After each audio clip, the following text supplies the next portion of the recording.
Thank you, Madam President. Madam President, February 1st was the start of Black History Month, which was founded by a Virginian, Dr. Carter G. Woodson. Dr. Woodson's vision was to preserve the history of African Americans.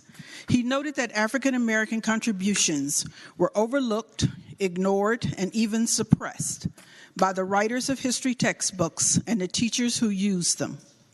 Dr. Woodson initiated Black History Week in 1926, and the month of February ultimately was designated Black History Month in 1970. Despite this designation, there are still those who ask, why do we need a Black History Month? Why? Because despite having occupied this land for over 4 centuries and contributing to its growth and development, African Americans are still confronted with innumerable odds. On the first day of Black History Month 2022, 12 historically Black colleges and universities, including my alma mater, received bomb threats, disrupting the learning environment and distressing students and their families. 17 campuses have received these threats over the past week. These threats were made by a group of self-identified white supremacists and neo-Nazis. 6 juveniles are now under investigation by the FBI for these incidents. I, like many of you, should be angry about this and so many injustices faced by Black and brown communities. But then I think back to the quote from Nobel Prize and Pulitzer Prize winning author Toni Morrison, who herself has gotten vilified around here, who once said, "I get angry about things, then go on and work."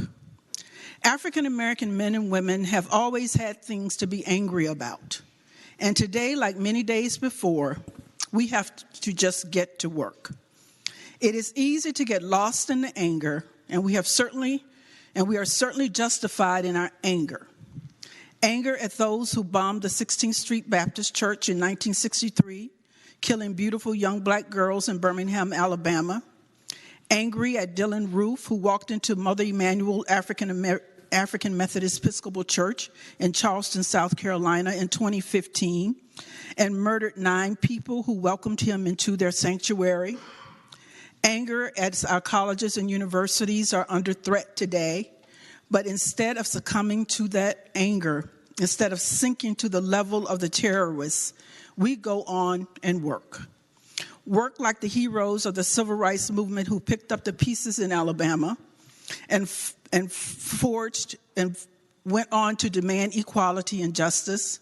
Work like Denmark Vesey, one of the founders of Mother Emanuel AME Church in Charleston, who in the late 1700s rallied roughly 9,000 enslaved men and women at what would have been the largest revolt against slavery on American soil had they not been sold out.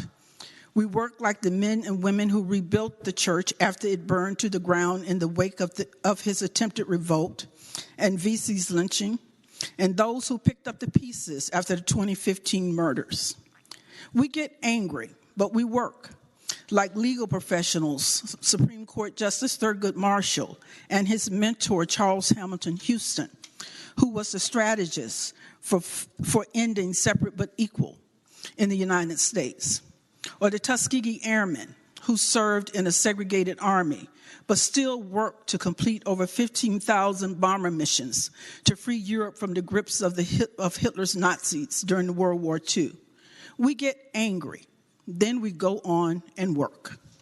A young student at Spelman College, one of the HBCUs subjected to one of the bomb threats last week, said that she was more disappointed and annoyed than anxious following the threat. She said, and I quote, "A lot of time has passed for us to keep going through the same patterns of racism." She is right on 2 points. One, it has been a long pattern of racism, too long as generation after generation faced the same battles. Secondly, like the walls of Mother Emanuel, we still stand. We push through and we work.